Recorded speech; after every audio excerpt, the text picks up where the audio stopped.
출애굽기 13장 17절에서 22절 말씀까지 한 절씩 교독하겠습니다.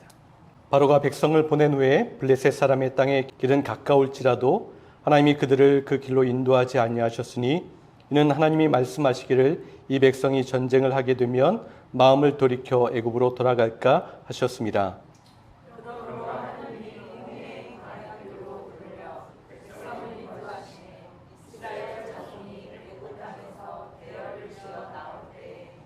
모세가 요셉의 유고를 가졌으니 이는 요셉이 이스라엘 자손으로 단단히 맹세하게 하여 이르기를 하나님이 반드시 너희를 찾아오시리니 너희는 내 유고를 여기서 가지고 나가라 하였음이더라.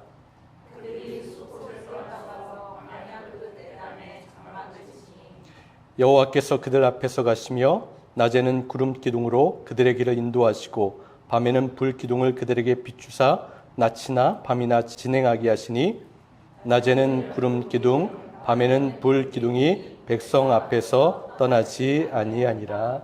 지난주 샘터 모임 때 함께 설교로 나누었던 시편 123편을 함께 곱씹어 보았습니다. 그리고 함께 모이셨던 분들에게 제가 이렇게 도전했어요. 여러분 인생 가운데 순간순간마다 위기가 있다면, 어려움이 있다면 가장 강력한 기도를 드리십시오 하고 권면하면서 그 3절의 말씀을 함께 읽었었습니다. 우리도 이 시간 함께 기도하는 마음으로 3절 말씀을 한번 다시 고백해 볼 수 있었으면 좋겠습니다. 하나님, 우리에게 은혜를 베풀어 주세요. 또 은혜를 베풀어 주세요. 주님, 우리를 불쌍히 여겨 주세요. 또 불쌍히 여겨 주세요. 시편의 저자는 주님 앞에 아주 짧지만 자신의 마음을 다 담아서 아주 강력한 기도를 올려드렸습니다. 간절한 기도였어요. 소망의 기도입니다. 여러분 아침에 일어날 때마다 여러분도 이 기도로 시작할 수 있었으면 좋겠습니다. 길을 걸을 때마다, 운전할 때마다, 일할 때마다, 누군가를 만날 때마다, 일을 마치고 돌아올 때마다, 잠자리에 들 때마다 주님을 소망하며 하나님의 그 능력의 강한 손에 매달리듯이 간절하게 이렇게 기도하시기를 바랍니다. 모든 순간 어떠한 상황에서도 주님은 우리를 구하실 능력이 있는 분이십니다. 여러분 믿으시죠? 모든 선함과 모든 자비와 모든 사랑과 모든 용서와 모든 은혜를 주님은 우리에게 주실 수 있으세요. 그리고 주님은 우리를 도우시는 것, 우리를 보호하시는 것을 기뻐하시고 좋아하십니다. 여러분 거기에 더해서 우리가 한 가지 더 기도해야 할 것이 있어요. 특별히 출애굽기를 관통하는 그 핵심적인 주제입니다. 그것은 하나님의 인도하심이에요.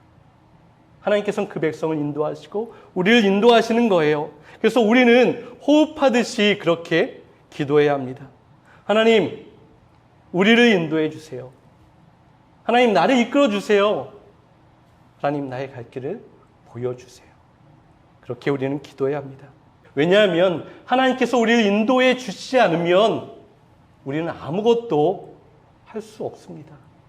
하나님께서 우리를 이끌어 주시지 않으면 우리는 그 어느 곳도 제대로 갈 수가 없습니다. 제가 미국 와서 가장 먼저 산 게 뭔지 아세요? 내비게이션이에요. 미국 도착하자마자 아마 그 다음 날 산 것 같은데 차도 없는데 그것을 먼저 샀어요. 기사에 아는 전도사님이 그 유학을 마치시고 떠나시는 분이 계시는데 내비게이션을 판다고 당장 그것을 사라고 하시는 거예요. 그 전도사님이 자기네는 차를 샀는데 너무 신이 나서 내비게이션도 없이 도로로 나가서 고속도로를 탔다가 길을 헤매고 집을 못 찾아서 2-3시간을 뱅뱅 돌았던 그러한 기억이 있다고, 차가 없더라도 내비게이션은 있어야 한다라고 그렇게 말씀하셔서 제가 그것을 당장 샀던 기억이 있습니다. 그 기계를 가지고 이후에 참 많은 곳을 돌아다녔어요. 처음 가보는 곳, 가볼 엄두도 내지 못했던 그 모든 것들을 아무 걱정하지 않고 그 기계가 있어서 그렇게 다녔습니다. 요즘도 마찬가지예요. 지금은 뭐 전문 내비게이션 기기를 사용하지 않고 스마트폰 GPS를 사용합니다. 제가 이 때문에 새로운 주소지를 찾아가는 일이 많거든요. 브롱스, 용커스, 웨체스터 저 위쪽까지 올라갈 때가 있어요. 처음 가는 곳이에요. 그런데 아무 걱정하지 않고 저는 갑니다. 가야만 하는 길을 그 기계가 정확하게 저를 안내해줘요. 날마다 저의 길을 인도해줘서 얼마나 고마운지 모릅니다. 여러분, 인도하신다. 우리가 교회 안에서 참 많이 듣고 여러분도 사용하셨어요. 이 인도하다라는 것은 일반적으로 사용하기도 하지만 매우 성경적이고 기독교적인 그러한 용어입니다. 그래서 성경에서 인도라는 말은 어떤 목적으로 이끌어 가시기 위해서 하나님께서 하시는 의도와 행동을 표현하는 거예요. 그래서 그 인도하신다라는 그 의미를 좀 더 깊이 알아야 되는데, 구약에서 그 원어적인 표현의 의미를 잘 살펴보면 이러한 의미를 우리는 발견하게 됩니다. 그것은 사람을 신속하게 움직여서 밝고 활기차게 하신다라는 그러한 단어의 의미가 있어요. 여러분, 하나님의 인도하심은 우리를 살리기 위하신 거예요. 우리를 잘되게 하시기 위함입니다. 우리가 고통스럽고 어둡고 힘을 잃는 모습을 하나님께서는 원치 않으세요. 우리를 인도하시는 그 깊은 뜻은 우리를 힘있게 하시는 거예요. 우리를 기쁘게 하시는 것이고, 우리를 활기차고 자신감 있게 살아가게 하시는 하나님의 소망이 하나님의 인도하심에 담겨 있습니다. 그리고 인도하심의 또 다른 의미는 존귀한 길로 인도하신다라는 뜻이 있어요. 하나님의 인도하심은 우리를 존귀한 삶의 발걸음으로 인도해 가십니다. 여러분, 존귀하다는 것이 무엇입니까? 높고 귀하다는 거예요. 하나님께서 우리를 그러한 삶을 살아가게 하신다라는 거예요. 높은 가치의 삶을 살게 하십니다. 소중하고 아름답고 기독교인으로 믿는 사람의 그 삶답게 살아가도록 우리를 인도하시는 거예요. 그것을 바라보시면서 우리에게 너희들은 그렇게 살아라, 그러한 걸음을 걸으라 라고 우리에게 말씀하세요. 그리고 인도하신다, 신약에서의 그 원어적 의미가 또 있어요. 그것은 아래에서 위로 끌어올린다라는 그러한 의미가 담겨 있습니다. 여러분, 이것은 깊은 수렁에 빠져서 우리의 힘으로 나올 수 없는 그 사람들을 건지시는 하나님의 능력을 말씀하고 있는 거예요. 내가 아무것도 할 수 없을 때, 내가 아무런 힘이 없을 때 우리에게 부어주시는 하나님의 용기와 은혜인 거예요. 우리는 저 밑바닥에 떨어져서 아무것도 할 수 없고 아무 희망도 어떠한 도움도 바랄 수 없는 존재가 맞습니다. 그런데 그런 우리에게 주님께서 날마다 찾아오셔서 우리를 건지시고 우리를 붙드시고 우리를 올리셔서 단단한 반석 위에 서게 하셨습니다.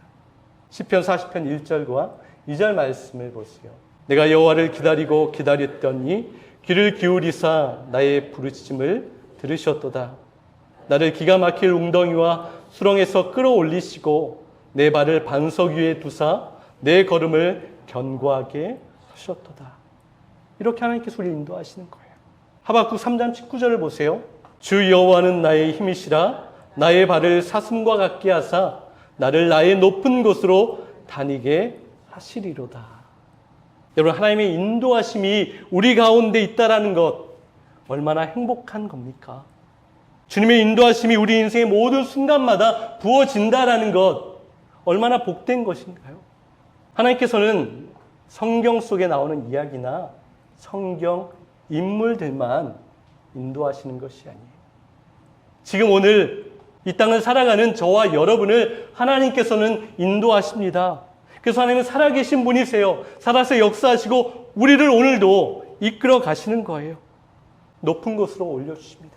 그 수렁에서 건져주시는 거예요. 그래서 성경에서 기록된 하나님의 인도하심에 대한 말씀, 우리는 그 사람을 인도하셨구나라고 보는 것이 아니라, 받는 것이 아니라 하나님께서 지금도 나를 인도하시고 나를 책임지신다라는 나에게 주시는 말씀으로 우리는 들어야 하는 거예요. 이사야 49장 10절을 보세요. 그들이 줄이거나 목마르지 아니할 것이며 더위와 볕이 그들을 상하지 아니하리니 이는 그들을 긍휼히 여기는 이가 그들을 이끌되 샘물 근원으로 인도할 것입니다. 이사야 58장 11절도 보세요. 여호와가 너를 항상 인도하여 메마른 곳에서도 내 영혼을 만족하게 하며 내 뼈를 견고하게 하리니 너는 물된 동산 같겠고 물이 끊어지지 아니하는 샘 같을 것이라. 시편 48편 10절도 보세요. 하나님께서 영원토록 우리의 하나님이시니 죽을 때까지 영원토록 우리를 인도하여 주신다. 이사야 48장 17절도 보세요. 주 너의 속량자 이스라엘의 거룩하신 분께서 이르시기를 나는 주 내 하나님이다.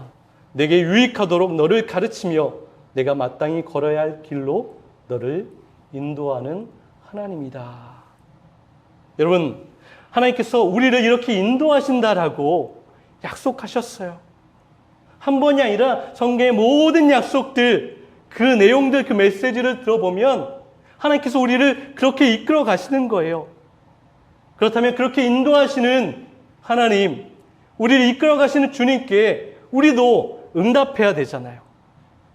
여러분, 어떻게 응답해야 할까요? 그 응답을 우리도 성경에 기록된 표현으로 함께 고백하며 응답했으면 좋을 것 같아요. 시편 23편 1절에서 3절 말씀 함께 고백하듯이 한번 읽어볼까요? 여호와는 나의 목자시니 내게 부족함이 없습니다. 그가 나를 푸른 풀밭에 누이시며 쉴만한 물가로 인도하십니다. 내 영혼을 소생시키시고 자기 이름을 위하여 의의 길로 인도하십니다. 여러분, 이건 우리의 고백인 거예요. 시편 73편 23절과 24절 말씀을 통하여서 함께 고백해 보겠습니다. 같이 읽겠습니다. 나는 늘 주님과 함께 있으므로 주님께서 내 오른손을 붙잡아 주십니다. 주님의 교훈으로 나를 인도해 주시고 마침내 나를 주님의 영광에 참여시켜 주실 줄 믿습니다. 여러분, 이것은 우리의 고백인 거예요. 우리 인도하실 때 하나님, 맞아요. 주님은 우리를 인도하시는 분이십니다. 나를 좋은 곳으로, 하나님께서 원하시는 곳으로 서게 하실 것을 나는 믿습니다. 그렇게 말씀의 고백을 통하여서 우리도 함께 고백해야 합니다. 여러분, 지난주에도 그랬고 몇 주 전에도 이 기차 건널목이 막혀서 저희가 먼 길을 돌아오지 않았습니까? 이곳이 막히면 저희가 여기를 넘어올 그런 길이 여기는 찾기가 쉽지 않은 것 같아요. 제가 몇 주 전에 딱 왔는데 길이 막혀 있는 거예요. 너무 당황이 됐어요. 근데 경찰도 이렇게 가라고 하는데 제대로 길을 모르는 것 같아요. GPS를 좀 켜고 이렇게 운전해서 가는데 자꾸 이 길로 다시 돌아오게 하는 거예요. 아무리 가도 다시 돌아오는 거예요. 그래서 잠시 차를 세우고 이렇게 지도를 이렇게 넓혀 보았더니 저 밑쪽으로 가면 이렇게 들어올 수 있는 길이 있는 것 같아요. 그래서 운전해서 감으로 이렇게 가다 보니까 그 길이 맞더라고요. 한참 돌고 돌아서 차로 이곳에 도착할 수 있었습니다. 돌고 돌고 또 돌아서 여러분도 그렇게 오셨잖아요. 그렇게 올 수 있음에 참 감사했던 기억이 있어요. 그런데 이쪽 동네에 사는 사람들은 불평을 할 수도 있겠다라는 생각을 했어요. 왜 이렇게 길을 완전히 막아서 멀리 돌아오게 해야 되는 거야? 왜 이렇게 힘들게 만든 거야? 라고 그렇게 불평할 수도 있었을 것 같아요. 우리가 읽었던 출애굽기에 나오는 그 내용, 그 상황과 좀 비슷한 부분도 있는 것 같습니다. 이스라엘 사람들이 이집트에서 430년간 노예로 삶을 살았어요. 그랬다가 드디어 자유를 얻게 되었습니다. 오늘 본문에 보면 그 이스라엘 백성들이 이집트에서 탈출하는 그 시작점의 그 부분을 우리에게 보여주고 있어요. 이집트를 떠나긴 했지만 아직 그들은 좀 불안한 거예요. 불안정합니다. 아직 사방에 이집트 군사들이 보이고요. 바로왕의 마음이 언제 바뀔지 그들은 알지 못해요. 그렇게 두렵고 무서운 마음으로 그들은 무거운 발걸음을 내딛기 시작했어요. 도망칩니다. 그래서 그들에게는 누군가의 도움과 인도함이 절실한 거예요. 모세가 그들을 인도하고 있지만 잘 보면 하나님께서 그들을 인도하시는 주체가 되십니다. 하나님께서 그들을 직접 인도하고 계신 거예요. 거기서 두 가지 인도 방식이 오늘 본문에 나오고 있는데요. 이스라엘 사람들 입장에서 보면 하나는 좀 그 인도하는 방식이 마음에 들지 않아요. 또 하나는 자신들에게 굉장히 마음에 드는 인도 방식이 나오고 있습니다. 그 첫 번째 인도하는 방식이 17절에 나오고 있는데 이것은 좀 그들에게 있어서 마음에 들지 않는 것일 수 있을 것 같아요. 17절에서 18절을 보세요. 바로가 백성들을 보냈을 때 하나님은 블레셋 사람의 땅을 거쳐가는 것이 가까운데도 그들을 그 길로 인도하지 않으셨다. 그것은 그들이 전쟁을 보면 마음이 변해 이집트로 되돌아갈 것이라고 생각하셨기 때문이었다. 그래서 하나님은 백성들을 홍해의 광야길로 돌아가게 하셨다. 지도 보이시죠? 저 이집트가 있어요. 저기서 탈출할 때 가장 가깝고 빠른 길은 해안길로 가는 거예요. 블레셋을 통과하긴 하지만 그 길로 가는 것이 가장 빠르고 길도 잘 닦여 있는 길이었습니다. 글로 가면 되는데 하나님께서는 이렇게 돌아가는 길로 그들을 인도하셨어요. 험한 길로, 먼 길로, 고통이 기다리고 있는 그 사막으로 그들을 인도하셨습니다. 우리도 여기를 건너올 때 그냥 몇 초면 건널목을 건너올 수 있는데 저기가 딱 막히니까 거의 10분 이상 아주 먼 길을 뺑뺑 돌아서 돌아올 수밖에 없었던 거예요. 그런 것처럼 하나님께서 이스라엘 백성들을 이렇게 빙빙 돌려서 먼 길로 인도해 가셨습니다. 가까운 데로 인도하지 않으셨어요. 오늘 내용에 보면 그 이유가 나오긴 해요. 블레셋이라는 장애물이 있긴 했습니다. 그들이 전쟁을 하면 두려워서 도망갈 것이라는 그 내용이 나오곤 있어요. 그런데 여러분 우리 입장에서는 하나님께서 그렇게 말씀하시는 것이 좀 잘 이해가 되지는 않아요. 그렇죠? 하나님께서 얼마 전에 그 이집트라는 대제국에 10가지 초자연적인 대재앙을 일으키셔서 그들을 무너뜨리고 무릎 꿇게 하셨어요. 그 모든 나라들을 호령하는 그 강한 이집트를 하나님께서 무너뜨리셨어요. 또 성경 곳곳에 보면 하나님께서 이스라엘 백성들을 대신해서 직접 전쟁을 하시고 싸우시는 그런 모습을 발견합니다. 강한 적군과 싸우셔서 승리하셨어요. 그리고 하나님은 나는 전쟁에 능한 하나님이다. 내가 너희를 위해서 싸울 것이다 라고 매번 반복해서 말씀하시기도 했습니다. 그래서 이렇게 돌아가게 하신 것, 그 빠르고 편한 길로 인도하시지 않은 것이 좀 이해가 되지 않아요. 이스라엘 백성들도 그랬을 겁니다. 이스라엘 사람들 하나님 좀 빠른 길, 편한 길, 좋은 길로 인도하시지 않고 먼 길로, 험한 길로, 고통이 있는 길로 아주 오랜 시간 가야 하는 것이 좀 마음에 들지 않고 불평이 생길 수 있었을 것입니다. 그리고 그 이유를 모세에게 말씀하시긴 했지만 그 백성에게 정확히 전달하지 않았다면 그 얼굴빛이 좀 좋지 않게 변할 수 있는 상황이었던 거예요. 하나님의 인도하심에 대한 그 부정적인 감정이 생길 수도 있어요. 그런데 여러분, 우리도 그렇죠. 한번 잘 생각해 보세요. 하나님이 인도하시는데 우리의 고개가 갸웃거리는 그런 때가 있습니다. 뭔가 좀 이상한데? 하나님께서 인도하시는 이 길이 맞아? 이 방법이 맞아? 하나님이 인도하신다면 왜 이런 일들이 일어나지? 왜 이렇지? 라는 그런 생각이 들 때가 있어요. 하나님이 인도하시는 것이 아니라 때로 막는다라는 그런 생각이 들 때가 있습니다. 평안을 주시는 것이 아니라 불안하게 만드는 것처럼 보일 때가 있어요. 그래서 하나님을 원망하기도 하고 불평하기도 합니다. 이스라엘 백성들 모습이 우리에게도 그대로 보여집니다. 하나님, 지금 나를 인도하시는 이 길이 맞습니까? 주님, 지금 나를 이끄시는 이 방법이 맞습니까? 그래서 마음이 상할 때가 있어요. 힘이 듭니다. 그런데 여러분, 하나님은 내 생각대로, 내가 계획하는 방법대로, 내가 선호하는 방향으로, 내가 원하는 그 시간대로 우리를 인도하시지 않으십니다. 왜냐하면 우리는 언제나 내 이기적인 욕심에 이끌려서 생각하기 때문에 그래요. 내가 편한 게 좋아요. 내가 원하는 방식으로 내가 좋아하고 선호하는 그 방향으로 가려고 해요. 그런데 잘 들여다보면 그것이 하나님의 뜻과는 먼 내 욕심에 붙잡혀서 가는 길일 때가 참 많습니다. 그래서 그냥 그렇게 두면 하나님께서 기뻐하시지 않는 방향으로 우리는 기울어질 수밖에 없어요. 치우칠 수밖에 없습니다. 하나님께서 우리를 사랑하셔서 그래서 하나님께서 원하시는 길로, 하나님께서 옳다고 생각하시는 길로 우리를 인도해 가십니다. 그것이 편치 않아요. 그래도 그렇게 하시는 거예요. 왜냐하면 우리를 포기하시지 않기 때문에, 우리를 사랑하시기 때문에 그렇게 하십니다. 왜냐하면 하나님께서 이끄시는 길은 우리는 믿음으로 고백할 수 있어요. 내 마음에 들지 않지만 하나님의 계획과 하나님의 인도하심은 완전하고 완벽하다라고 우리는 고백할 수 있습니다. 우리가 해야 할 것이 있어요. 그것을 그대로 믿기만 하면 됩니다. 순종하면 돼요. 그냥 따라가면 되는 거예요. 생각, 뇌를 빼고 하는 게 아니라 하나님은 그러시다라는 것을 깨닫고 인정하고 이해하고 그렇게 고백하며 나아가야 합니다. 하나님께서 그들을 광야길로, 돌아가는 길로, 험한 길로 인도하신 이유는 여러분 블레셋이 강해서가 아니에요. 하나님께서 블레셋을 어떻게 하시지 못해서 그렇게 하신 것이 아닙니다.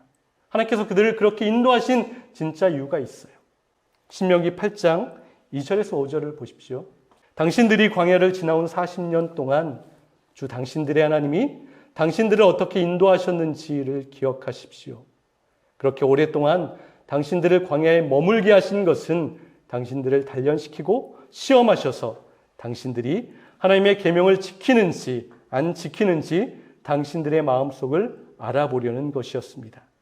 주님께서 당신들을 낮추시고 굶기시다가 당신들도 알지 못하고 당신들의 조상도 알지 못하는 만나를 먹이셨는데 이것은 사람이 먹는 것으로만 사는 것이 아니라 주님의 입에서 나오는 모든 말씀으로 산다는 것을 당신들에게 알려주시는 것이었습니다. 지난 40년 동안 당신들의 몸에 걸친 옷이 헤어진 일이 없고 발이 부르튼 일도 없었습니다. 당신들은 사람이 자기 자녀를 훈련시키듯이 주 당신의 하나님도 당신들을 훈련시킨다는 것을 마음속에 새겨두십시오. 하나님께서 그들을 광야로 이끄신 이유인 거예요. 그리고 때로 하나님께서 우리가 생각하지 않았던 그 힘든 길로, 그 고난의 길로 이끄시는 이유이기도 합니다. 단련하고 훈련시키는 거예요. 우리를 정금같이 나오게 하시기 위해서 그렇게 하십니다. 우리가 진정 사는 것은 먹고 사는 것, 그것으로 사는 것이 아니라 하나님의 말씀으로, 하나님의 인도하심으로 살아간다는 것을 배우게 하시는 거예요. 그렇게 인도하셔서 우리를 그리스도인의 정체성다운 그 모습으로 우리를 빚어가십니다. 우리를 주님께서 기뻐하시는 모습으로, 인정하시는 모습으로, 존귀한 모습으로 그렇게 만들어 가시는 거예요. 절대 우리를 풀어놓지 않으십니다. 포기하지 않으세요. 하나님의 또 다른 인도하심이 있어요. 이것은 이스라엘 백성들이 굉장히 흡족한 인도하심이었을 거예요. 21절과 22절을 보세요. 여호와께서 낮에는 구름 기둥으로 그들을 인도하시고 밤에는 불 기둥으로 그들의 길을 비추셔서 밤낮 나아갈 수 있게 하셨으므로 낮에는 구름 기둥, 밤에는 불 기둥이 백성들 앞에서 떠나지 않았다. 구름과 불 기둥, 그들의 눈에 직접적으로 보이는 하나님의 인도하심, 하나님의 도우심을 체험할 수 있는 증거가 그들 앞에 딱 나타났어요. 그들이 원하는 것을 주셨습니다. 구름 기둥 밑에 있으면 시원하게 그들의 필요가 채워졌어요. 불기둥 아래서 추위를 녹이며 따뜻하게 잠자리에 들 수 있었습니다. 그들의 필요한 것을 채워주시는 하나님의 인도하심의 증표였어요. 물을 주셔서 마시게 하셨습니다. 만나와 메추라기를 주셔서 먹게 하셨어요. 어디로 갈지 막막할 때 길도 없잖아요. 답답하고 두려울 때 그 구름 기둥이 움직이기 시작하셔서 내비게이션처럼 그들의 길을 하나님께서 직접 인도해 가셨습니다. 40년 동안 그렇게 하셨어요. 그 불안하고 두렵고 척박한 땅에서 하나님의 임재 아니면, 하나님의 도우심이 아니면, 하나님의 보살핌이 없으면 단 한 시간도 살 수 없는 그 곳에서 하나님께서 단 하루도 떠나지 아니하시고 그들을 그렇게 보호하시고 인도해 주셨습니다. 여러분, 그들이 하나님을 원망했던 적이 얼마나 많습니까? 우리 잘 알죠? 물 안 주면 물 안 준다고 원망하고요. 길이 힘들면 길이 힘들다고 원망하고요. 먹을 것이 없으면 먹을 것이 없다고 그렇게 하나님을 원망했어요. 그런데 하나님은 그 40년 동안 그들이 그렇게 불평하고 원망하고 악한 모습을 보여도 단 한시도 그들을 떠나지 않으셨습니다. 책임지셨어요. 여러분, 우리 하나님께서 우리에게도 그렇게 하십니다. 내가 마음에 들지 않는 그런 방식으로 때로 우리를 이끌어 가세요. 또한 그 가운데 우리에게 필요한 것들을 또 주시는 은혜도 있습니다. 하나님께서 이끌어 가실 때 어렵지만 또한 그 가운데 주시는 은혜가 있어요. 기쁨이 있어요. 우리를 살리시는 그러한 역사가 우리 가운데 있다라는 거예요. 우리가 소원하는 것, 우리가 필요한 것, 주님 이게 필요해요. 이것이 있어야 살아갑니다 하는 것들을 우리에게 필요할 때 적절하게 공급해 주시는 거예요. 그래서 우리는 그 은혜로 살아갑니다. 힘들고 어렵지만 주님 의지하여서 걸을 수 있는 거예요. 그러한 경험을 하면서 오늘도 하나님께서 그렇게 나를 살아가게 하시는구나. 어려움이 있어요. 힘들어요. 그러나 하나님 나에게 주신 그 은혜로 오늘도 살아갑니다. 나의 앞서가시며 나를 떠나지 아니하시고 평생 나와 함께 하시며 나를 그렇게 인도해 가시니 주님 힘들지만 그 믿음의 길 또 가겠습니다. 할 수 있는 거예요. 우리가 잘나서 우리가 믿음이 좋아서 그런 것이 아니라 하나님의 은혜가 우리에게 있기 때문에 그렇습니다. 사랑하는 여러분, 내가 가는 인생길이 내가 원하는 방식, 내가 원하는 방향과 내가 원하는 속도가 아니어도 하나님의 인도하심에 순종하는 것이 믿음입니다. 그리고 그렇게 인도하시는 하나님의 방법이 가장 완벽하다는 것 고백하고 선포할 수 있어야 합니다. 더불어 그렇게 믿음으로 살아가기를 주님의 인도하심을 따라 걷기를 원하는 자들에게 말씀드렸던 것처럼 구름과 불기둥으로 우리의 필요한 것들을 채워주시고 우리를 쉬게 하시고 우리를 기뻐하게 하시는 거예요. 그 안에서 우리는 날마다 감사해야 합니다. 하나님께서는 그렇게 우리 가정도 인도하십니다. 우리 교회도 그렇게 인도해 가세요. 우리 각 사람 한 명 한 명 우리의 자녀들을 그렇게 인도해 가실 것입니다. 그 하나님의 선하심과 인도하심이 절대 우리를 혼자 버려두지 않으십니다. 다시 시편 48편 14절 말씀으로 여러분을 위로하고 격려하기를 원합니다. 하나님은 영원히 우리 하나님이시니 그가 우리를 죽을 때까지 영원토록 인도하신다. 이번 한 주간 우리 주님께서 우리를 어떻게 인도하실지 기대하면서 한 주간 믿음으로 살아나갈 수 있는 저와 여러분 될 수 있기를 간절히 소망합니다.